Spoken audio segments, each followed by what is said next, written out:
بسم اللہ الرحمن الرحیم۔ السلام علیکم ورحمۃ اللہ وبرکاتہ۔ عزیز طلبہ، اسلامیہ سلسلہ نمبر 5 کا سبق شروع ہوتا ہے۔ ہم جو سبق پڑھ رہے تھے اب تک وہ 40 احادیث پڑھ رہے تھے۔ عزیز طلبہ، آپ نے حدیث کی تعریف پڑھ لی تھی کہ حضور صلی اللہ علیہ وسلم نے جو پیاری پیاری باتیں ہمارے فائدے کے لیے بتلائیں اور ہمارے فائدے کے لیے جو پیارے پیارے اچھے اچھے عمل کر کے دکھائے اور جن اعمال کو حضور علیہ السلام نے پسند فرمایا اس کو حدیث کہتے ہیں۔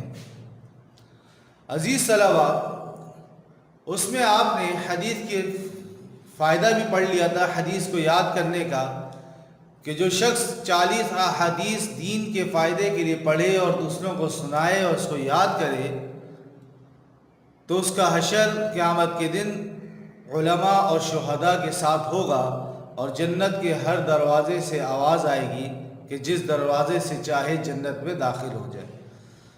عزیز طلبہ، ہم نے 40 احادیث پڑھنا اور اس کو یاد کرنے کی نیت سے شروع کی، جس میں سے 11 احادیث ہم نے پڑھ لی ہیں۔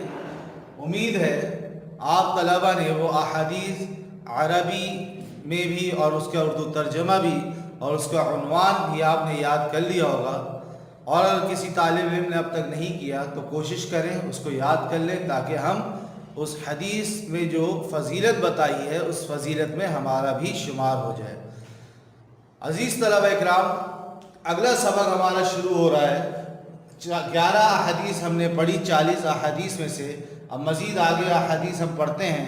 صفحہ نمبر 28 ہے 28، وہ آپ کھول لیجئے اپنی کتاب کا۔ اس میں پہلی حدیث شریف لکھی ہے، رشوت لینے اور دینے والا۔ حضور صلی اللہ علیہ وسلم نے ارشاد فرمایا، الراشی والمرتشی فی النار، رشوت لینے والا اور دینے والا دوزخ میں ہوں گے۔ جو رشوت لیتا ہے، مانگتا ہے، وہ بھی دوزخ میں جائے گا، وہ بھی گناہ کر رہا ہے، اور جو رشوت دے رہا ہے تو عزیز طلبہ وہ بھی گناہ کر رہا ہے، وہ بھی جہنم میں جائے گا۔ ایسا نہیں کہ جو رشوت مانگ رہا ہے تو وہ صرف گناہ گار ہے اور جو دے رہا ہے وہ گناہ گار نہیں ہے، بلکہ لینے والا بھی اور دینے والا دونوں برابر کے گناہ گار ہیں اور دونوں کا ٹھکانہ جہنم ہے۔ اگلی حدیث شریف حضور صلی اللہ علیہ وسلم فرماتے ہیں، احب الاعمال الی اللہ ادومها وان قل، احب الاعمال الی اللہ ادومها وان قل، اللہ کے نزدیک سب عملوں میں وہ عمل زیادہ محبوب ہے جو ہمیشہ ہو اگرچہ تھوڑا ہو۔ تھوڑا سا عمل ہو لیکن ہمیشہ ہونا چاہیے۔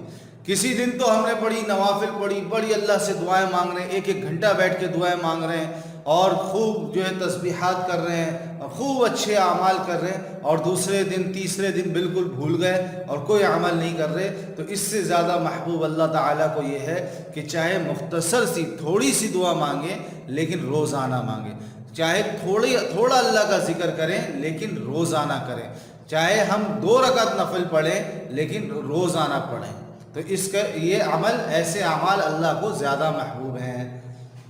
اگلی حدیث شریف حضور علیہ السلام فرماتے ہیں، لا تدخل الملائکۃ بیتا فیہ کلب او تصاویر، اس گھر میں رحمت کے فرشتے نہیں آتے جس گھر میں کتا ہو یا تصویریں ہوں۔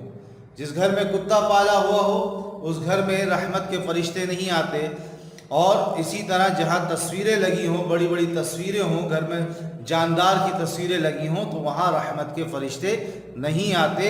جب رحمت کے فرشتے نہیں آئیں گے تو عزیز طلبہ گھروں سے رحمت بھی ختم ہو جائے گی، اس لیے ان چیزوں سے ہمیں بچنا چاہیے۔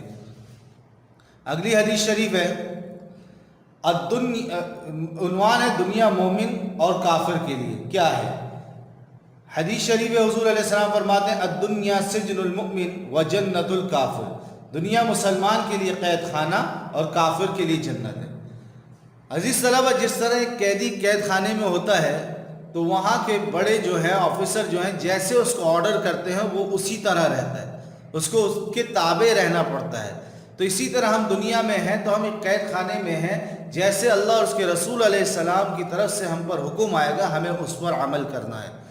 اور کافر کے لیے جنت ہے کہ وہ اللہ کی نافرمانی کرے گا۔ جنت میں جیسے انسان اپنی مرضی کی زندگی گزارے گا، اپنی چاہت کی زندگی گزارے گا، ایسے ہی کافر بھی دنیا میں جنت کی طرح اپنی مرضی کی زندگی گزارتا ہے، اللہ کے حکموں کو بھی نہیں مانتا، نبی علیہ السلام کے طریقوں کو بھی نہیں مانتا۔ لیکن اس کا صلہ یہ ہے عزیز طلبہ کہ جو مسلمان دنیا میں قید خانہ سمجھ کے اللہ کے حکم نبی کے طریقوں کو مانے گا تو آخرت کی جو ہمیشہ کی زندگی ہے اس میں اس کو جنت ملے گی، پھر ہمیشہ اپنی چاہت والی زندگی گزارے گا۔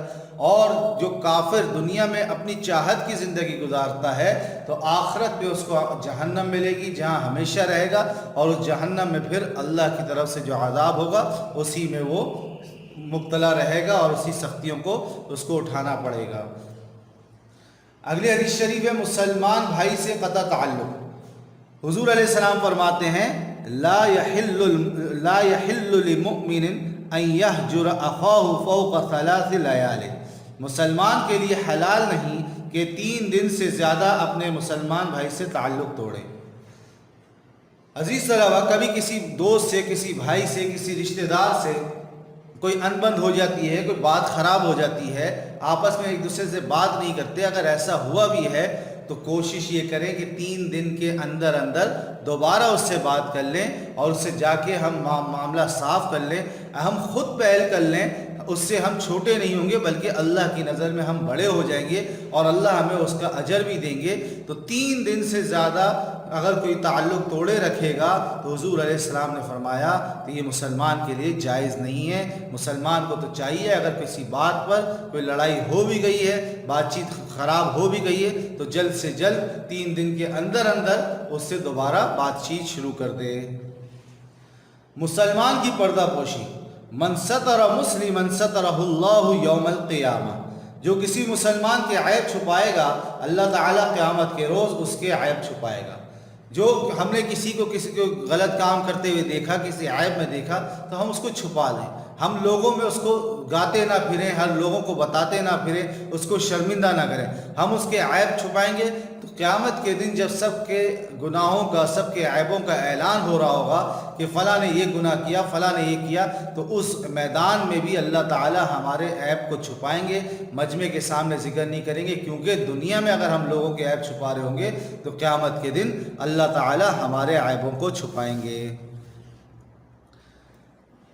فوٹوگرافروں کا انجام، اشد الناس عذابا یوم القیامت المصورون، سب سے سخت عذاب میں قیامت والے روز تصویر بنانے والے ہوں گے، جو بلا وجہ جاندار کی تصویریں بناتے ہیں بس خوبصورتی کے لیے، جگہوں پہ لگانے کے لیے، تو وہ ایسے لوگ قیامت کے دن سخت عذاب میں ہوں گے۔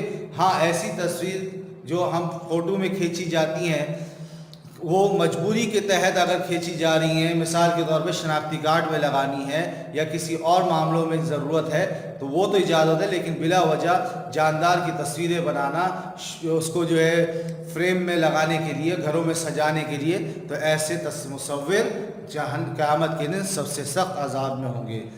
اخوت اسلامی، اسلام کی بھائی چارگی کیا ہے؟ المسلم اخو المسلم، مسلمان مسلمان کا بھائی ہے، ہر مسلمان ایک دوسرے کا بھائی ہے۔ تو جیسے ہم بھائی کے ساتھ محبت اور ہمدردی کے ساتھ رہتے ہیں، اسی طرح ہر مسلمان کے ساتھ ہمیں اسی طرح رہنا ہے۔ جو اپنے لیے پسند وہ اپنے بھائی کے لیے پسند۔ لا یؤمن عبد حتی یحب لاخیہ ما یحب لنفسہ، کوئی بندہ اس وقت تک پورا مسلمان نہیں ہو سکتا جب تک اپنے بھائی کے لیے بھی وہی پسند نہ کرے جو اپنے لیے پسند کرتا ہے۔ اگر کسی کو ہم کوئی چیز دے رہے ہیں تو اس کو ایسی چیز دیں جو ہمیں خود بھی پسند ہو، ایسا نہیں کہ ہم اپنے لیے تو اچھی چیز پسند کرتے ہیں لیکن اب کسی کو دے رہے ہیں، اب کوئی چیز خریدی اب پسند نہیں آئی، یار یہ فلاں غریب کو دے دو، یا کسی غریب کو کوئی چیزیں دینی ہے، ہدیہ کرنا ہے یا صدقہ کرنا ہے تو اس میں بھی ہم ہلکی سے ہلکی چیز دیکھتے ہیں، کچھ سستی سی چیز لے کے دے دیں۔ نہیں بھائی، ہم کوشش کریں ایسی مناسب چیز ہو کہ جو ہم خود بھی یہ سوچیں کہ یار اگر مجھے بھی ضرورت پڑے تو میں بھی یہ استعمال کر سکتا ہوں اور مجھے بھی پسند آئے گی۔ تو ایسا نہیں ہو کہ بس جو مجھے پسند نہیں ہے وہ دوسروں کو دے رہے ہیں اور اپنے لیے جو ہے اچھی چیز ہی صرف پسند کرتے ہیں۔ اگلی حدیث ہے پڑوسی کو تکلیف پہنچانا۔ حضور علیہ السلام فرماتے ہیں لا يدخل الجنت من لا یأمن جارہ بوائقہ، وہ شخص جنت میں نہیں جائے گا جس کا پڑوسی اس کی ایذاؤں، اس کی تکلیفوں سے محفوظ نہ رہے۔ جس کا پڑوسی اس کی تکلیفوں سے محفوظ نہیں ہے تو وہ شخص جنت میں نہیں جائے گا۔ بلا وجہ تنگ کرتے رہتے ہیں، اپنے گھر میں بھی ایسے شور مچاتے ہیں کہ دوسرا برابر والا ہمارا پڑوسی ڈسٹرب ہوتا ہے، یا اور کسی قسم کی تکلیف پہنچاتے ہیں، تو ایسا شخص جنت میں نہیں جائے گا۔ اگلی حدیث شریف ہے ختم نبوت۔ حضور علیہ السلام نے ارشاد فرمایا انا خاتم النبیین لا نبی بعدی، میں آخری نبی ہوں، میرے بعد کوئی نبی نہیں ہوگا۔ عزیز طلبہ، یہ عقیدہ ہمیں دل میں پختہ کر لینا ہے کہ پکی ٹھکی بات ہے، حضور علیہ السلام آخری نبی ہیں، حضور علیہ السلام کے بعد کوئی بھی نبی نہیں آئے گا۔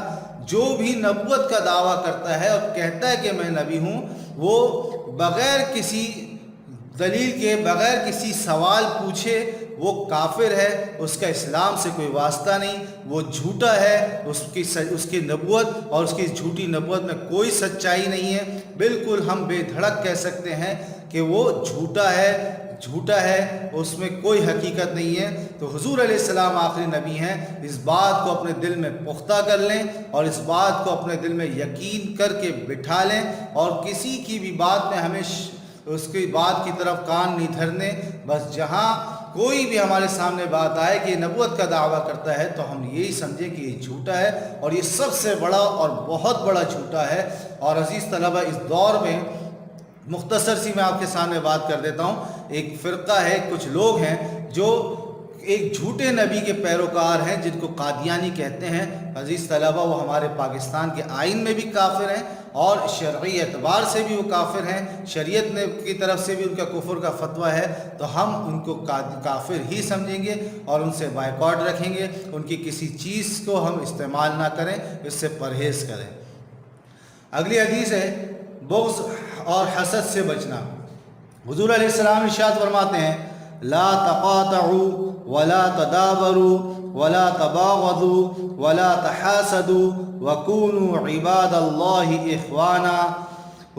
آپس میں قطع تعلق نہ کرو، لڑائی جھگڑا نہ کرو، بات چیت ختم نہ کرو، ایک دوسرے کے در پہ نہ رہو، ایک دوسرے کے عیب دیکھنے میں، ایک دوسرے کی برائی دکھانے میں، یا اس کے اندر سے کوئی عیب نکالنے میں، لوگوں کو دکھانے میں، اس در پہ نہ رہو، اور آپس میں بغض نہ رکھو اور حسد نہ رکھو، ایک دوسرے سے دشمنی نہ رکھو، ایک دوسرے کی چیز کو کوئی خوشی دیکھو تو اس کی خوشی خراب کرنے میں نہ لگو، دل میں یہ دعائیں نہ کرو کہ اس کی یہ خوشی خراب ہو جائے، اور اے اللہ کے بندو سب بھائی بھائی ہو کر رہو، محبتوں کے ساتھ رہو۔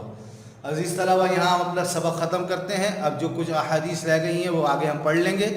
السلام علیکم ورحمۃ اللہ وبرکاتہ۔